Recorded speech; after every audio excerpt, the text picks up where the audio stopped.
The best basketball podcast, I dare say, in the world. Basketball podcast for your go-to basketball. Yeah.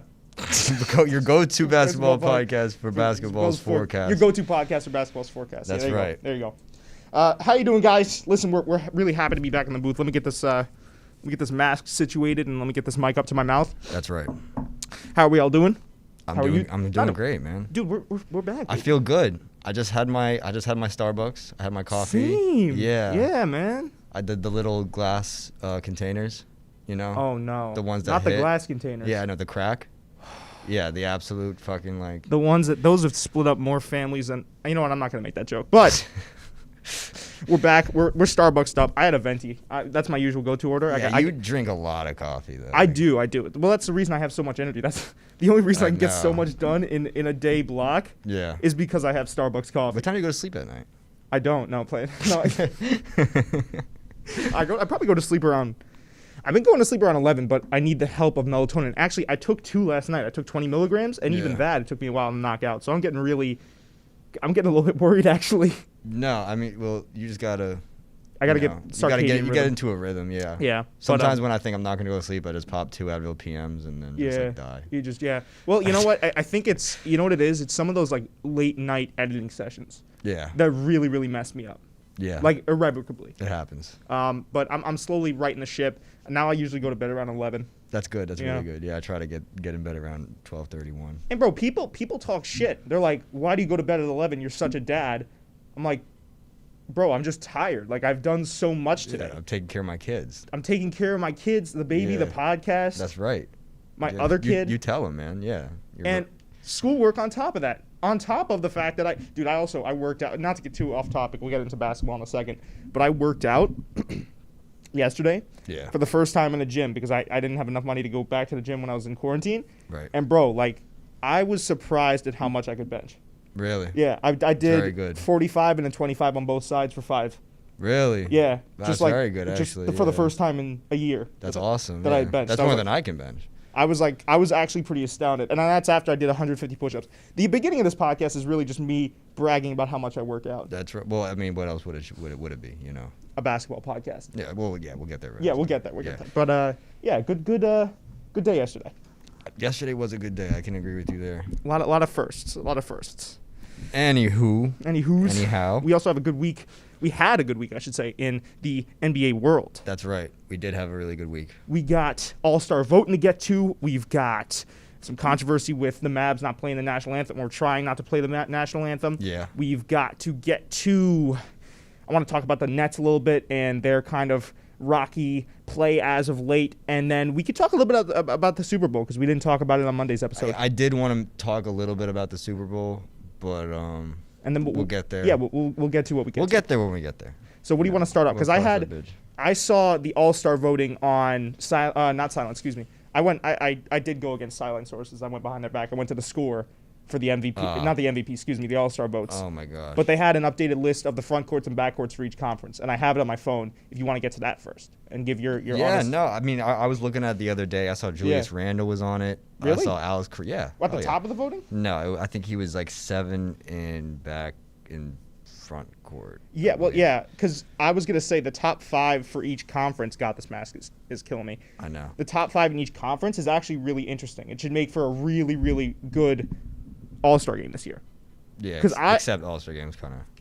I know the All-Star game, and a lot of the players too. We could talk about how a lot of the players don't like the idea at all. Yeah. Which I don't blame them, honestly. Especially, we got to talk about the halftime dunk contest that the NBA was trying to put in there. It's like, you're stretching yourself thin there, champ. You know, a lot of players don't like the idea of an All-Star game altogether, and then you're adding the one event that they usually don't like, you know, because people have been robbed before. Yeah, dunk contest is pretty. We've talked about that on the show too. We'll talk about why we don't like the dunk contest, really. Yeah, well, we could get into that, but a lot of players don't even like the idea of an All-Star game. But if it goes through, I'm saying it would be a very, very interesting All-Star game to watch, especially if they set it up with the parameters that they had last year. Yeah. I think that was really fun. Yeah, I agree. I think, I don't hate the idea of an All-Star game this year, but I mean, it's really not the first thing on my mind.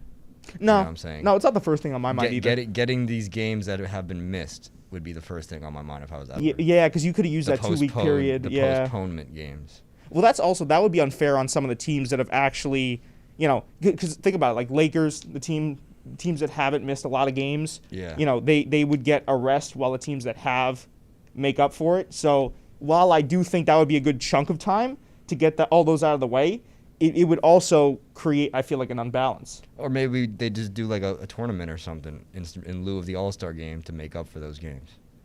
You know what I'm saying? They get all the teams in one building or two buildings, and So what would that determine?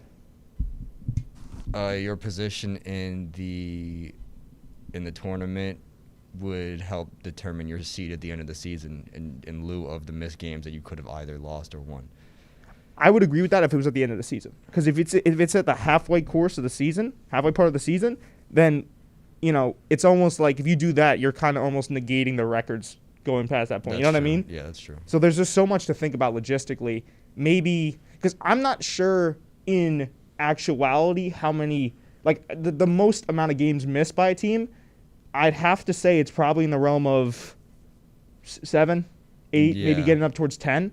It's So up there, yeah. You could make up those games, but there's a lot of logistical hula hoops you have to jump through. You know? like road trips and stuff. Road trips, Yeah. squeezing it into that close of a time period. Like I said, other teams are getting rest. There's just a lot to take into account.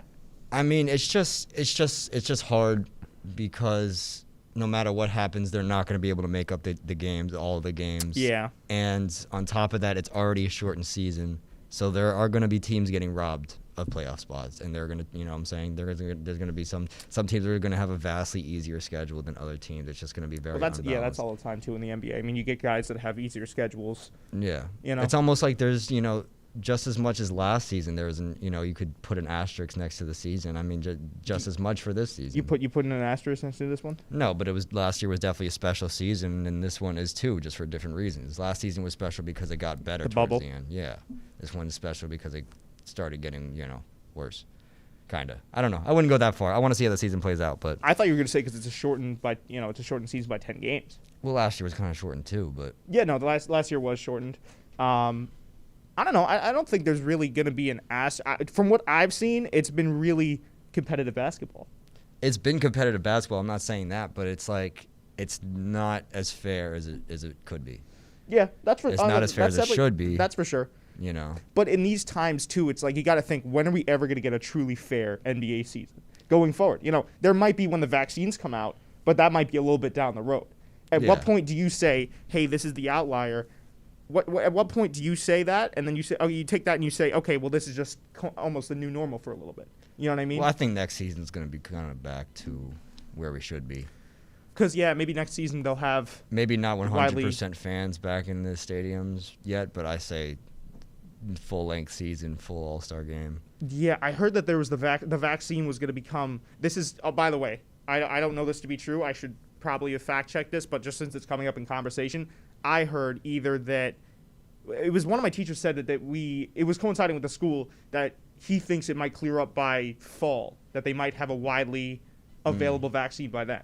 Yeah. So we could realistically yeah. see a normal NBA season. Well, things are going to start looking different this summer, definitely. Yeah. Yeah. Anyway, back to All-Star. All right, my fault. Listen, we get on tangents. That's the beauty of this podcast. Yeah. All right. Do you want me to read this off for you? Go ahead. All right, cool. NBA All-Star voting. East Frontcourt at number 1, Kevin Durant. Right? Of course. Number 2, Giannis. Number 3, Joel Embiid. Those are all pretty typical. I mean, those are guys you expect to be in that conversation for sure. Number 4, Jason Tatum. Very nice. Yeah. I love that. I think he deserves it. I think he 100% deserves it. Another guy who deserves it, number 5, Jimmy Butler. Wow. Yeah, I'm surprised. I'm surprised Harden and Kyrie's not on that list. Front court. Oh, Yeah. yeah, that would explain it. Okay. So they go East front court, West front court. This is the West front court. Number 1, LeBron James. Of course, that's a Number given. 2, Nikola Jokic. Yeah. Number 3, Kawhi Leonard. Number 4, Anthony Davis. And number 5, Paul George. Yeah, That's Yeah. believable. Yeah. Paul George, by the way, I'm tacking up a lot of dubs for Cook Up Coop. I said that Paul George would have a great season, and he's actually having a great really good season. Yes, So you did. You did say that. tack that up there, you know what I'm saying? Give myself a little clapsy wapsy, you know what I'm saying? Let me find it here. Hold on. Little clap up for Cook Up Coop. Yes, sir. Yes, sir. All right. Keep that mic up. Keep that. It's keeps slipping. I know. I don't know. Keep an eye on it. I'll keep an eye on it. All right. NBA East backcourt. Okay. The guy you love to see in there, Bradley Beal, number 1. Yeah, I like that a lot. 100%. Yeah. Snubbed last year. He needs to get in there. He deserves this so much. So much. It's not even funny. More than pretty much anyone else I could think of on this list. All right. Number 2, Kyrie Irving. Okay. Number 3, James Harden. Okay. Number 4, Jaylen Brown. Wow. Yes, sir. Wow. I 100% agree. I'm shocked. You don't think so? I'm shocked. I know. I are you don't shocked? You're disagree shocked with in it. a I'm good way. shocked, Okay. and I'm like, wow, I didn't expect that. Who's next? Number 5, Zach LaVine. Yeah. Now you're starting to see what I'm saying, right, Nige? Where it's like there's a much more interesting field this year. Yeah, you know? absolutely. Yeah. That's what I'm saying. It's going to be a lot more interesting if it occurs, and all the players buy in. That's another problem. Okay. Yeah. You know, we have to see a competitive game for this to work. I don't want to see like in past years where it's constantly, you know. Well, the last few seasons have been good. But go ahead, read the rest of the list. West backcourt, Steph Curry, number 1. I think that's 100%. Fair. Yeah, I mean he's been going crazy. Yeah, absolutely. Number 2, Luka Doncic. Yeah. Number 3, Damian Lillard. Number 4, Donovan Mitchell, and number 5, Ja Morant. Yeah. Ja Morant deserves it. I don't know if he's gonna make it through the players voting, but he definitely deserves it in my opinion. It was just fun to watch, man. Listen, I have a Ja Morant. For people that have watched the show for a long time, you know I have a Ja Morant jersey or like a shirt that has his name on it in the background. So I'm a huge Ja Morant fan, and I love Ja Morant. I think Ja Morant's sick. He's fantastic. I agree. He's the future of that Grizzlies franchise, and he's a fun kid to watch. I don't think because you know how the All-Star voting goes through the players too. Like they have to vote. That's true. Well, that's another. Yeah, this is just taking into account fans. Yeah. Well, I don't think Ja Morant's gonna make it through the player voting. If I'm being honest with you. Why don't you think so? Because he's a sophomore. Yeah. He goes in the. I know it's happened before, but I bet the players are gonna be like, no, like no way. I also listen. I think Ja Morant is one of those guys. If anyone could get in, it would be him because he's very well liked amongst the players. I've never seen anyone say anything bad about Ja Morant. I agree. Well, same thing with Zion, kind of. Yeah, that's true. But I also didn't hear Anthony Davis's name on no, his list. He was there. He was there? Anthony Davis was in the West. He was number 4 in the West. Okay, good. Front court. All right, good. Which he should be. I got worried. Yeah. Personally. Yeah. Very worrying. I wonder who's going to be captains. I guess the top. Yeah. So probably LeBron and then. I'm glad that Curry is leading in the West backcourts, right? Well, yeah, Curry's been going crazy. I think Curry. I mean, I know LeBron's over there, but I still think Curry's the king of the West. Yeah, in my opinion, just because he's been there, he's been on the same team. He's just the most established player in the Western Conference. Well, bro, like he has been lighting it up. Yeah, I mean, we were gonna debut a new segment today, but I wanted to do the clip where he. I found it, by the way. Where he goes, the clip that we're gonna review, or the one that the one that he switched from a pass to a layup in reverse while getting fouled.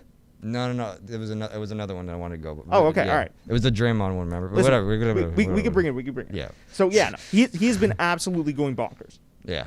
Absolute dark horse Nuts. MVP candidate potentially. Yeah. Well, his team needs to get up there, but yeah. Yeah. With the numbers he's averaging, it's ridiculous. It's insane.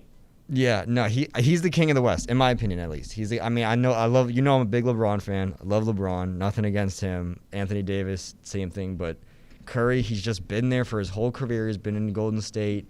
He's garnered a lot of respect. He's the founder of one of the best dynasties in NBA history. Crazy. His name carries a lot of weight over there. And when you're thinking about the NBA as a whole, yeah, LeBron James, definitely. Don't get me wrong. But you're thinking about the Western Conference, the first person that comes to your mind is Steph Curry. Well, okay, do you have to rely on your team somewhat to be king? That's well, you need food for if thought. you need a kingdom, you got it. If you're a king, you need a kingdom.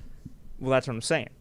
Yeah. So Stephen Curry right now, like back when he was with Golden State, and of course LeBron wasn't in the West, he was the king. Yeah. Do you put him now that LeBron is there and LeBron has a functionally better squad? Do you still put him as the king of the West because he doesn't quite have that kingdom that you talked about? His team is talented. He's having a harder time ruling. Let's say that his the city states are getting out of hand on him, But I still think that he rules.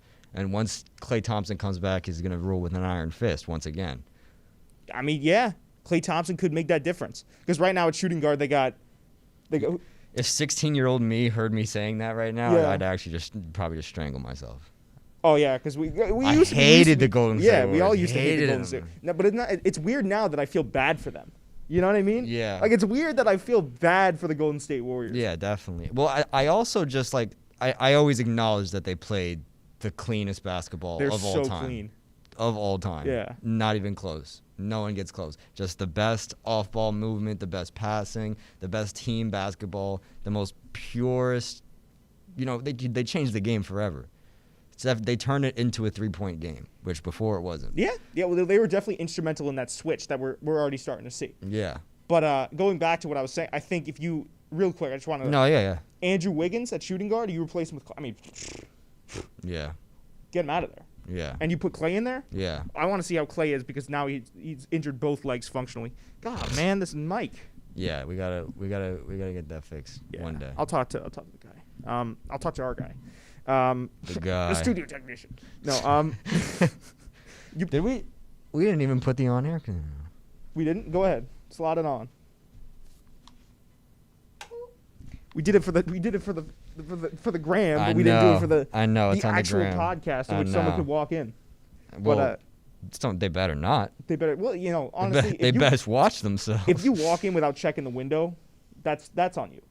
You know? Well, yeah. What are they? What is this? A freaking madhouse? Or what is it? No, yeah. Even if This is Gotham. What is going on here? You Even- just walk in the rooms. I'll walk over there when I'm going into the studio, and even if I don't see anyone through that window, I'm still checking in the window right there. Oh yeah. Well, today I did bust through the window with my headphones on. Well, because the door was open. It's a different thing if the door is open too. If I see the door open, I'm like, all right, that's free. That's free real estate. Hours. You Yeah, know? for real. Yeah. So yeah, getting back because we're getting a little off topic. That's right. We have a bad habit of doing that. No, it's all right. I mean, it's kind of what makes us great. We're excited. We're back in the booth. We're podding. We're podding for sure. Yeah, you replace Andrew Wiggins with Klay. Yeah. Klay Thompson. I mean, the Golden State Warriors. Will they ever return to their former glory? Probably not. But Yeah, because that was such a it unreachable was- standard it almost. was I feel such- like. Yeah, it was so they were just too good. But Draymond Green's also been playing an instrument. I mean, Draymond Green has been playing like Draymond Green. You know? Absolutely, and that's nice to see because Yeah. when Kevin Durant was over there, I think he started getting a lot less of that respect that I do think he deserved. Yeah. Especially I'm- because of their beef. Yeah, I'm thinking back to 2015, 2016, Draymond. That's what we're seeing here today. Yeah. Yeah. And I'm happy about that. I think having James Wiseman there has really helped bring yeah. out the coach in him again, and has really Yeah. kind of made him fall back in love with playing the intangible part of the game. Great defense, being a leader, a coach. I honestly, for me, Draymond was kind of an irritator for a little bit. Yeah. I'm thinking back to the times where Draymond Green would hit a three and he'd go crazy. Yeah. Like he'd Yeah. be his own biggest fan. Oh my Yeah. God! Like it's like, As you should when you shoot like that. Yeah. yeah, I mean, it's just, for a while, it was almost like, all right, relax, I know a lot of people that give Draymond a lot of hate and criticism. I was always a Draymond fan. I always You liked like Draymond? I like just his passion, his drive for the game. Just You know what it was back then? I didn't understand the difference between being an irritator and having passion. Patrick Beverly, for me, he's an irritator. Draymond Yeah, Green Patrick has Beverly, passion. yeah. You know what I'm saying? Marcus Smart, passion. Does Draymond do some dumb things? Does he say some dumb things? Does he do some dumb Yeah. things? Yeah, absolutely. But I mean, the man loves the game of basketball. He's one of the best defensive minds of all time. Yeah. Quote me, I don't care. No, I mean, listen. I mean, the guy is a genius. Do you think when he it should comes to coach when he basketball. retires? Oh, wow. Head coach, I don't think he would be quite there yet, but Maybe I an do assistant? think that he would be a great assistant coach. Great assistant coach. A great That's what I was assistant coach. thinking, And yeah. then, get some years under his belt in the coaching staff, then yes, head coach maybe. Yeah, I could see that. I see more of I see Steph Curry being a great head coach one Could day. be. Anyone that serves under Steve Kerr, really. I mean, think about It's it. a great, yeah, it's a great. point out. One of the things that makes Golden State so great is not only the basketball they used to play, but the system they have still set up with Steve Kerr. Yeah. Draymond. Where do you think Draymond got his coaching gene from? I guarantee it's from listening to Steve Kerr. He's Yeah, already a a lot great of it. defensive mind. I But bet he got a lot of it from Michigan too. could be. Could Yeah. very well be because Michigan's a great program. Yeah, I just think that's it. Really, when you have an organization like that, it trickles down. I agree. Starts from the top. It starts from the top and goes down. And when you get guys like that was the whole thing with the Bulls. Yeah, Michael Jordan's Bulls. I think that's the best place that Wiseman can be. Yeah. I think him being on the Warriors for the remainder of Steph's and Draymond and Klay Thompson's career is going to be the best thing for his career. And I also think, hot take, Wiseman wouldn't be doing nearly as good as he is if he wasn't on the Golden State Warriors. And he didn't have that guidance from Draymond. Yeah, I mean, the skill would still be there, but he'd be having a lot more trouble acclimating to the league, I think. I think it's going to be better. I mean, his numbers are not going to be through the roof like someone else, maybe like Obi Toppin, on a bad team. However, I think in the long run, James Wiseman is going to profit from this more than any other player on any other bad team. It doesn't matter how good their numbers are. Yeah, well, because like I said, he's getting that guidance. Yeah, no, it's a veteran in the league. It's very good. A guy at his position, it's invaluable. It's invaluable what Draymond Green has taught him. And I want to chalk a W up for you. I think we both had a little bit of the same idea going on, but definitely for you was that we predicted, the Derrick Rose coming in. We talked a lot about the intangibles and stuff. And then the announcers came in. It was a clip that we put on TikTok, Instagram, everything. Blown up, by the way. Yeah. The announcers came in. They said almost the exact same shit as us. The exact same stuff as us. Sorry. We're just cutting back on it a little bit. Yeah, just a little bit. Yeah. Not throwing it around willy-nilly. No, we used to just toss it out. Oh, we did, bro. Like, we just we didn't care who was listening. Yeah, no. It could have been a 7-year-old kid. We would have been teaching him new vocabulary. Yeah, no, it used to be like the Sailor Show. That's what it is. The Sailor No, Show. we're still gonna curse for emphasis and like once in a while, but we're definitely trying to cut it back a little bit. Be more professional. Yeah, we want to be more professional. It is we do have full-time jobs, which is this on top of full-time school and on top of everything else that we have to do. So gotta keep a tight ship. We do, yeah. I think we do keep a tight ship. We do, but listen, the tightest of ships. That was such a weird phrase that I just said. The tightest of ships are always making adjustments. I agree. I agree. Listen, we want to run this like the Golden State Warriors. Yeah. I see, 3 championships coming through. 3 championships. Through the door, yeah. Listen. I need a whole lot of rings. Oh, baby. They're on their way. Yeah. Wait, was that? I got a really big team, and they need some really big rings, right, or something like that. Was that the Drake bar? I forgot. Yeah, it was like, something like I got a really big team, and they need some really nice things. Yeah. So we need some really nice things, but we're gonna go and get them. Yeah, we're on our way. Anyways. God, this is like the 5th time that we've gone. I know. Do you want to talk Super Bowl a little bit? Yeah, let's talk Super Bowl. Let's talk little Tommy boy. Okay, I don't even want to get into Tom yet. Okay. The guy who bet $50,000 on himself to streaker. streak. The streaker. He put. If you don't know, this man on sports betting on Super Bowl, you can bet on everything from the coin toss to the color that the Gatorade that the teams are going to be drinking. Yep. He bet $50,000 that there would be a streaker at the game. Mad ting. Went to the game. Yeah, and then streaked. Won $375,000. Paid $1,000 bail. Went home. So is that allowed? Like, is that? Why wouldn't he made a bet on himself though? I feel like there's got to be be some. He made a bet on the game. That someone would streak. Hell yeah. Well, like what? What's stopping Kevin Durant from betting that the Nets make 7 threes and then he goes out there and shoots 7 threes and league makes them? Policy. You can't bet on. You know what I'm saying? I guess it's a little bit different when you have a guy that's streaking. Yeah. But Kevin Durant 100% couldn't do that. Okay. Well, it was a bad analogy. But no, you're good. Yeah. I got you. I just think that. Yeah, you are allowed to do that, and they had to pay. There's something that strikes me as wrong. I think it was hilarious, especially because he was thonged up. You know what I'm saying? He had the plumber's crack coming out. He was running across. And also shout out to the homie calling the game. I forget. He's a legendary commentator, and I wish I was. What did he say? I want to put some respect on his name, but he was treating it as if they were like doing a run play. Oh, really? He was like, to the 40, to the 30, to the 10. And he's like, he's tackled at the end zone. Put your pants on, sir. Get off the field. It was great. But I just think that there's something inherently wrong with betting on yourself, and not even morally. Like, I feel like there's definitely a law against that. No. Where you bet on the probability. Because think about that, dude. If I bet that at a basketball game, right, that someone was going to go out on I'm just going to use the same analogy, but in basketball. Someone runs out on the court, and I go and do it. What's to stop me from making that same bet and just cheating the system and getting rich? Well, they're gonna either they got to identify the guy. They have a few options. They're probably gonna take that bet off the table from here on out. And they should take the money from the guy.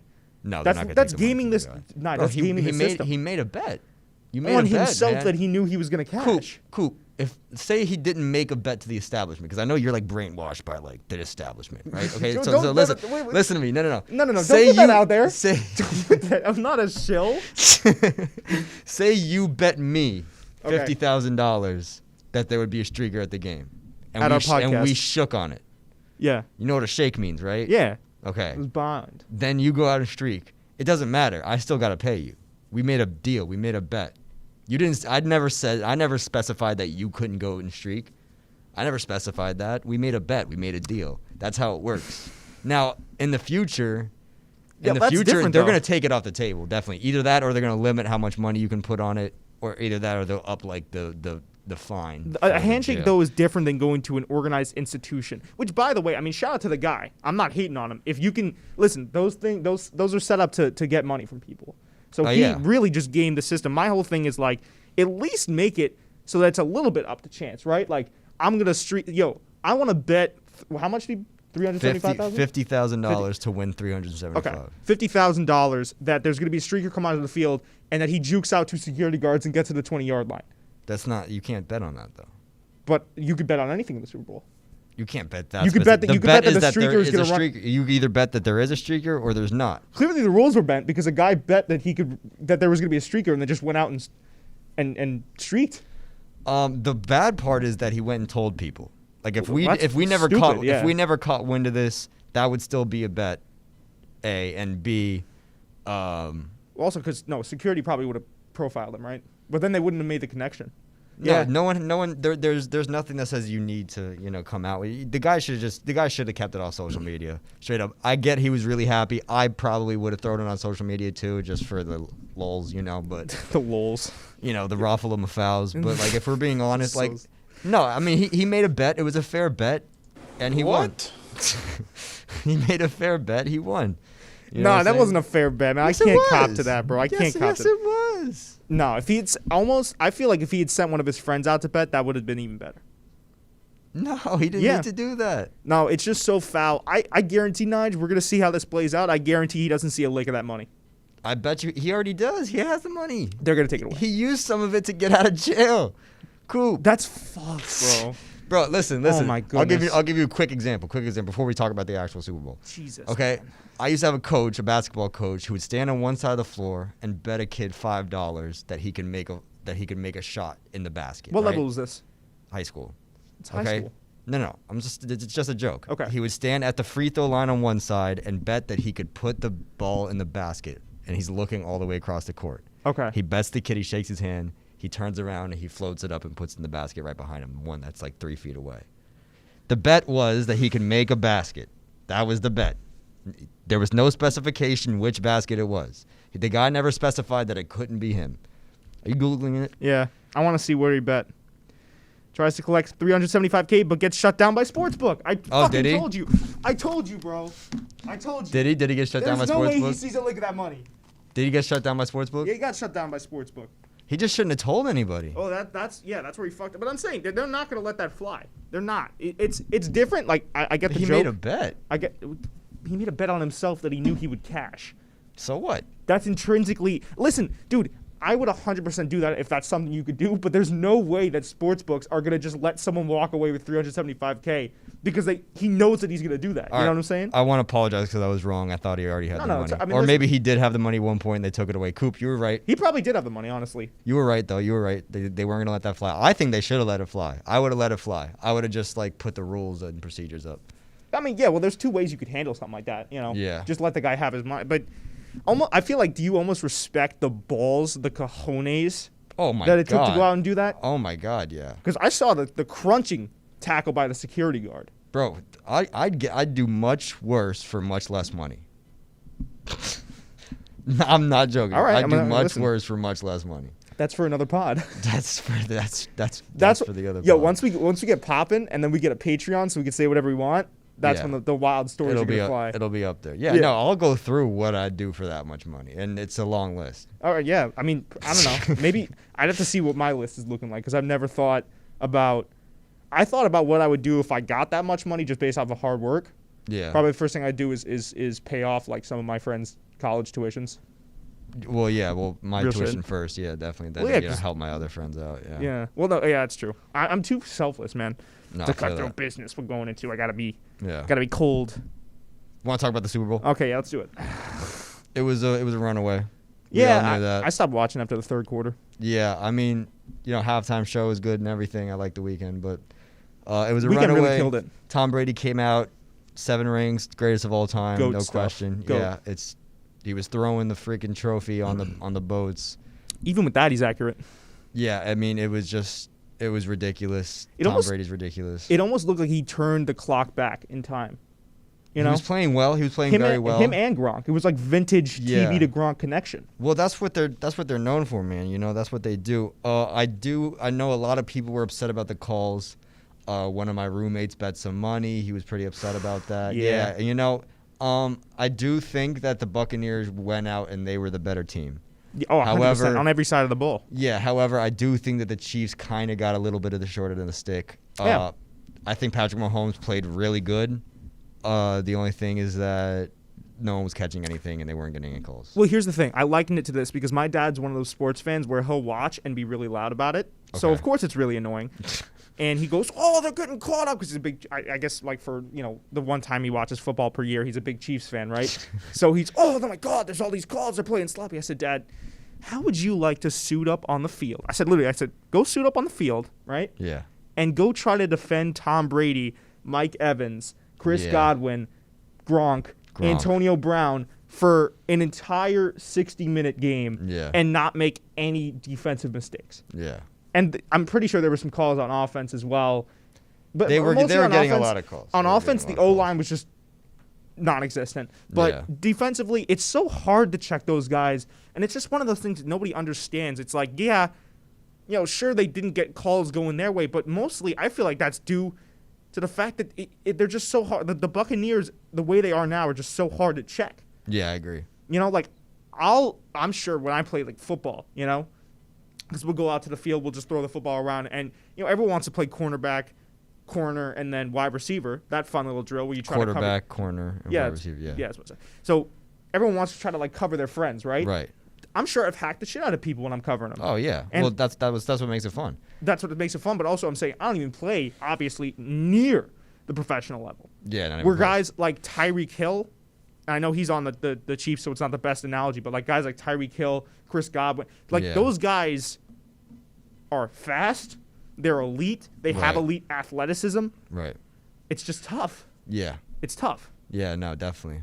So what are you really gonna do? What are you really gonna do against a Bucs team, especially because of the fact that Tom Brady, a veteran QB, the greatest of all time, is Right. making all the offensive calls, and he can. Yeah. read The coach. I defense. heard the coach didn't even do anything. I don't even know who the coach is. but He that's- doesn't even he doesn't even call the shots. Yeah. He just lets Tom Brady do what Tom Brady does, and Tom Brady is so prolific at reading defenses Yeah. that it doesn't even matter what you do. I know. Because he's gonna figure out a way to pick you apart. Yeah. So, the fact that anyone thought that the Chiefs were going to win, I went on the Noise, shout out to the Noise podcast, and, half the room said Chiefs, and me and I think one other person said Bucks, and I got the scoff. In a friendly way, though. I like those guys. Shout out to them. They got the scoff like, yeah, there's no way. And I said, listen, man, you don't know. Listen, I know you guys do a great show, but you can't discount my guy Tom Brady. No. Yeah. You can't. Well, people just think that he's gonna decline soon, and it's just father time, whatever. I mean, just like look at LeBron James. I mean, the man's playing great basketball. Yeah. Tom Brady's playing great football. It doesn't matter. Who do you liken him to more, LeBron or MJ? MJ. I'd say LeBron. LeBron definitely. Yeah. Yeah. He gets his LeBron. team involved. He's seemingly ageless. Yeah. Well, just also on that basis, it's like He goes to teams. He makes them contenders. I was actually gonna use a Tom Brady argument in like a greatest of all time argument too. I came up with a couple points for that, but Yeah. that's for another podcast. That's for another podcast. We'll But, save that for yeah, Mondays. Save that for whatever. Yeah, no, definitely LeBron James. I think that Tom Brady he's just, one of those modern athletes that we're going to remember for the rest of our lives. Oh, 100%. Yeah.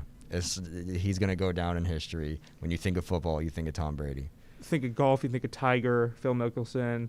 Yeah. You think of tennis, you think of Serena, Roger Federer. Yeah. All those guys. You think of football, you got Tom Brady. Basketball, LeBron, MJ. Baseball, I don't even know baseball all that well.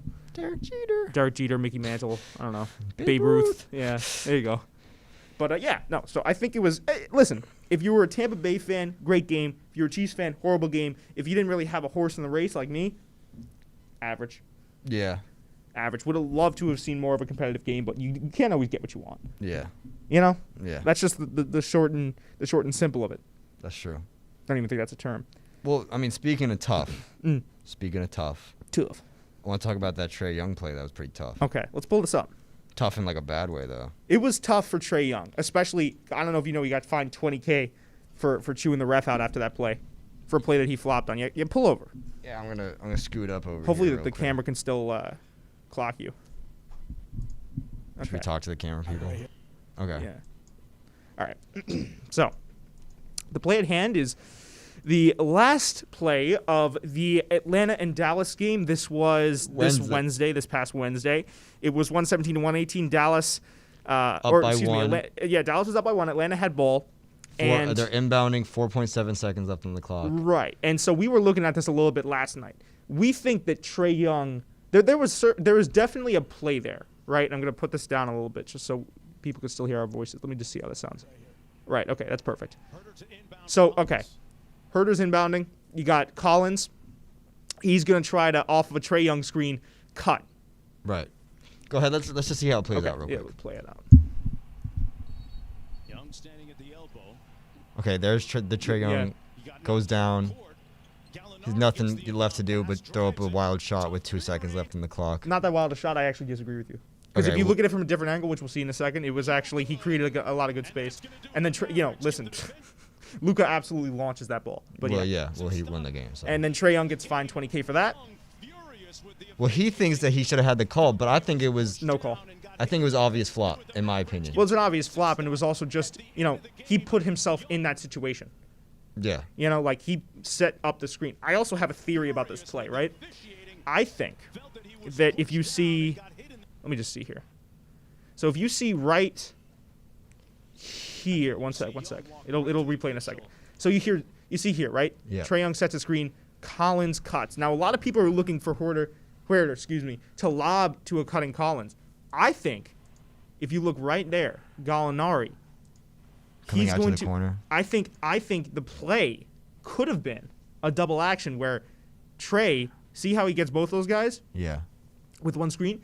I think part of the play Collins could have been, runs right, in. Collins sucks in the defense. And then Gallinari's open at the top. Yeah. You know what I'm saying? Because look how much separation he gets. Because I apologize. I believe that's. Well, I think Gallinari was the backup option. That's what I'm saying. The thing is here, there was two real options on the table here. What they wanted to happen, was a cutting Collins, which they didn't get. But then the cutting Collins was going to free up Trae Young to come out for the three-pointer, and then he was supposed to take the last shot. I think Gallinari could have gotten that, honestly, because if you see Gallinari's man sticks with a cutting Collins, because Collins would have just been wide open. Right. If he hadn't have tried him. See, he makes the read right there. I know, but I think the reason that Gallinari cuts out is because he's trying to take the defense back out. You know what I'm saying? He's trying to. It's sucking him in right now. I think he's trying to take, because that's Tim Hardaway Jr. on the left. Okay. Okay, I say that he's going to come into the paint. The problem is that he can't go all the way in when his man is cutting to the outside. There has to be some kind of defensive switch before he. Yeah, see, look, Gallinari cuts and Tim Hardaway Jr. runs back out. That leaves Collins open. Collins is the first option. Collins was supposed to take that shot, 100%. Yeah, first option. I think this is 100%. What's his name on the freaking sideline? Huerter. What is that? Herder? I say Huerter. Huerter? You could say Huerter or Herder. Herder. Okay, whatever. Kevin Huerter. Kevin Huerter. That's his fault. That's not Trae. Trae Young did not blow this game. That is his fault. He should have. I disagree. The play was. We had a wide open man. Collins was running in. If Trae Young stays there. Jeff, I don't think he was. if Trae Young stays there, I think, and he actually screens, I agree with you. I think Collins is the first option there, but I think Gallinari is a great second option because you see he was going to pass it to him anyways. I think if Trae Young stays there, he could have also gotten off an additional screen. That's all I'm saying. I think, like you said, it's a multi-layered play. Yeah. And it's something that I think Trae Young thought he might have gotten the call, which is risky. It was a gamble. Yeah, play the clip. Okay, let me just...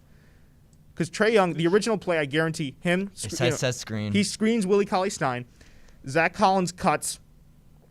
If they can lob it to Zach Collins, that's okay, right? Because they really... It's a one possession. Not even a one possession. If you get any bucket here, that's a win. Well, okay, yeah, you're right. And so... right. He feels the contact from Willie Cauley-Stein. He thinks he can get a call. Doesn't. But I think the original play, what I'm trying to... And I'll just give it to you in a second here. The original play was probably, in my mind, Trae Young stays up, right? Then he scoots out a little bit. Gallinari in motion on the perimeter. He screens again. Werder, right about here. Pass it to Gallinari. Gallinari, open three. Game. Because Gallinari is a great shooter. I agree. I just think that you would go with Trae Young before you went with Gallinari. Well, on a play like this. We're never going to know what Trae Young was going to do after that screen because realistically, we don't. I think he pops, though. I'll show you why I think he pops. Okay. Jeff, I don't think he was hit that hard. I'm coming over to this one. Let's go back here. Gallinari gets the No, we'll go here. Right? the Thongs. We'll go here. You taught me this. Yeah. Right. Great dribble by the ref there. Yeah. Actually, you know what? Here, let me get my mic real quick. Yeah. You bring that one over. Great dribble by the Okay. ref. So, the reason I say that was a Trae Young ball, he sets the screen. Right.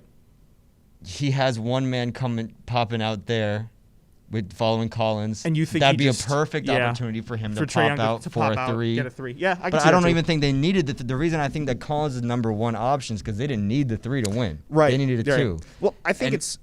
Yeah, go ahead. He needs to give that fucking ball to Collins. He's open. He's running towards the basket. He's open. And Collins is athletic too. I mean, that man could slam he it would home. have had it. That would have been game. Out of anyone on the Hawks, that is the guy you want slamming it home, So or at least having an attempt. But I do agree with you. Okay. Guys. I think that this play was just very genius on the part of the Atlanta Hawks because you're right. You know, they have that option. It's almost like a run-pass option in Madden or like an audible, right? Because you have Zach Collins cutting. You could have Trae Young pick and pop. Or, like I said, you could have Trae Young continue with the screen and get Gallinari open here. Or you could pass it over to the corner. It's so many options. I like how when Gallinari comes out, Tim Hardaway has to completely switch. I mean, look, I think number one, there's Herder, whatever his name is. That should have been a Collins pass, and then that should have been game win. If you're gonna put it on someone, which I don't think we always should, but I do think that we have to fault him here. Yeah, listen. Colin had a good, I want to say. Look, you just gotta lead it right there. Colin had a good, like right two there. steps on him. Right. Yeah. All you gotta do is you just gotta throw it in the paint, and that's all Collins' Yeah. ball. There's no one in there. There's nobody in there to stop him. Yeah. Well, that's the first option. That's the option Werder should have went to. And then the second mistake was Trae Young. He was going for he wanted to get a charging foul called in his favor. I'm sorry about that. However, I mean, you're setting the pick. I know his feet were set. I'll give him that. I think his feet were definitely set. But you can't be flopping on it when you're setting a pick like that. No. Well, because that ruins the entire play. It's such a risky call to make, you know? Well, he figures he's gonna get it because you know what? And here's something else that we can talk about for next podcast is we get so into it. Yeah, we do. We love talking about shit. Love it. Trae Young gets so many calls called his way. So when he doesn't get one, that's like a because he usually gets those halfway ones go in his favor. He like pump fakes and then slams his body into the defender. Yeah, exactly. Yeah. So he's so spoiled on that front that it's just like he freaks out. You know what I'm saying? Yeah. And he put he had so much confidence in his ability to get those calls that he put the entire game on the line for it, thinking that he was going to get it. And he didn't. He was wrong. He cursed the ref out. He got fined. I think he should have got fined. That wasn't right. Stupid decision. It was bad. It was but you know those type of things happen. Trae Young and Trae Young alone cost himself $20K. Absolutely. Yeah. Absolutely. Good. Yeah. Good job. Good analysis. That was a good first segment, man. That was really good. I mean, that's just such an interesting play because inbound plays are always super interesting. They're super intricate, and that one was really layered, I think. Yeah. I mean, I remember playing in high school. I mean, some of my favorite moments on the court were just coming off inbound plays, just seeing something unexpected come out of it. You know what I'm saying? Yeah. But anyways, What do we got here? It's almost that time of the day, isn't Almost it? time of that day. We got about 15 minutes left. We could talk Nets. We gotta cover. Let's get to the Nets next podcast. We gotta talk about the Mavs. The Mavs Not playing the national anthem, and then the league coming in and Okay. subsequently saying you have to play the national anthem. Then Mark Cuban coming out after the fact, going on the jump, and essentially saying that he had multiple conversations with certain people that felt that the national anthem didn't necessarily represent them well. Other people thought that it did so to such a large extent. And I think my whole take on this, right? He said apparently, I watched the interview right before bed last night, so I might not be recalling all of the events correctly or all what was said in the interview, but he kind of had made it obvious that he did it, and this kind of, I feel like this also plays into my theory a little bit because we were talking about it last night as well. Right. I have a theory, and I'll get into that in a second. He had kind of said that they were going to do it without having a press release. You know, he didn't want to make a whole big deal out of it. He said he knew the press release was coming, but he was going to try to get fans back in and see how they reacted to not having the national anthem played. I think that Mark Cuban did this specifically for the intent and purpose to drum up controversy and to get people talking, because there have been so many more, injustices. Yeah. That have, the young girl getting tasered. Right. You know, these things are common events, unfortunately. And I think it's I don't want, hype is a horrible word, but I want to say some of the energy surrounding the movement. Right, and the media coverage has started to die down. So, my take is that Mark Cuban, I think Mark Cuban's a fantastic guy. I agree. I actually really like Mark Cuban a lot. Yeah. You know, because he's been instrumental in helping Delonte West out. Right. And just be. I think he's. My mother doesn't like him actually because she watches him on Shark Tank. And I like him on Shark Tank. Yeah, I think he's actually. I mean, he's listen, sick. he doesn't sugarcoat anything. No, he doesn't. But that's why I think that he understood potentially that he might be throwing himself under the bus. Right. He might be getting a lot of negative criticism. I think this was a ploy. I don't think that he did it with the intent, of just having it be something quiet and then having if the press release comes, the press release comes. Right. I think this was entirely calculated. Right. And I think so you think he's trying to draw attention back to the movement. Right. Because there have been other things in the news lately that have kind of drowned it out a little bit. Yeah. Or a lack of things in the news. Yeah. Well, I agree with you. Let me say this. I don't necessarily disagree with you. I could see other routes, other options as well. It's just a crackpot conspiracy that I have. No, yeah, and I think it's totally fair. And he got it was something that got the entire the attention of the entire NBA company as a whole. Right. You know, Adam Silver had to come out with a statement. Yeah. After that, telling him, and I think a lot of the players saw that and respected that. Whether you disagree with it or not, it was something that is important. It's important to draw attention to things that need attention. Yeah. Whether the media is doing it or not. Mark Cuban went ahead and took that step. I like it. Personally, not a fan of not playing the national anthem at games. Yeah, but I like what Mark Cuban was going for. Yeah. It was ballsy to do that in Texas. Yeah. That doesn't fly in Texas usually. Mark Cuban can't even walk around in Texas now. In Dallas. He'll go to the supermarket and be like, "This is an open carry state, you know that?" Yeah. He'll be like, "I don't want any trouble, man." Oh. Disrespect the flag. No, but I think I don't know. If that's what Mark Cuban was going for, I totally get it. I like it. I'm happy that he's going for it. But that's not gonna fly, especially if it came out and maybe the Washington Wizards, maybe, you know what I'm saying, or some other team that's like in a more progressive state. Yeah, like a Democrat state or something like that. Yeah. I just still don't think it would have flown. But it would have been a little bit more. It would have been more. Bro, when I saw that Dallas was going to be doing it, I was just like, what?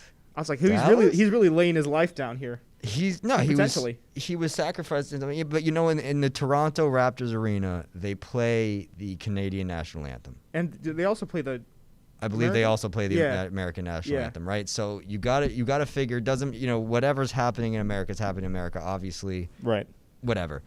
You can't brush that type of stuff off. There has to be something said for it. However, but any country you're in, there's going to be, they have a national anthem, they have a flag, and they have to be presented in some way just as because it's happening in that country. Yeah. And America's no different. I think, to your point, it can almost backfire a little bit. I Right. could also see this going the other way, where it's like it fuels the fire to Yeah. certain people that might, not agree with the movement, right? Right. Like, oh, well, he wants to disrespect the flag. Well, this is exactly what, and everyone tends to bunch stuff together. Right. And it's really sad. Yeah. Because nobody really has, on either side, nobody can have an objective discussion, I feel like. Or it's very rare that you have an objective discussion with someone. Yeah. You understand what I'm saying? Because each person has this preordained idea of what the other side brings to the table. Absolutely. And I think people need to lose that. I agree. So I could almost see why, or an eventuality where Mark Cuban does this, and then there are certain people saying, oh, well, this is the entire, or they might not even understand the message behind it because they don't want to. Yeah. Or they've been just taught a certain way. And I'm not saying, listen, I'm patriotic. Yeah. I don't necessarily agree with him going about it the way he did and not playing the national anthem. Right. I think he could have, because Mark Cuban's the owner, he could do, and he has a ton of money, he could have put a pregame, tribute or something like that. Yeah. Or there's other ways, sure, to get the word out there that could have less of a chance of backfiring. Have something on the court itself. Yeah. A symbol. Something. Yeah. Well, I also, you know what, though? But I keep going back to this. I think the best way to bring attention to it is to, unfortunately, it might be to ruffle a few feathers.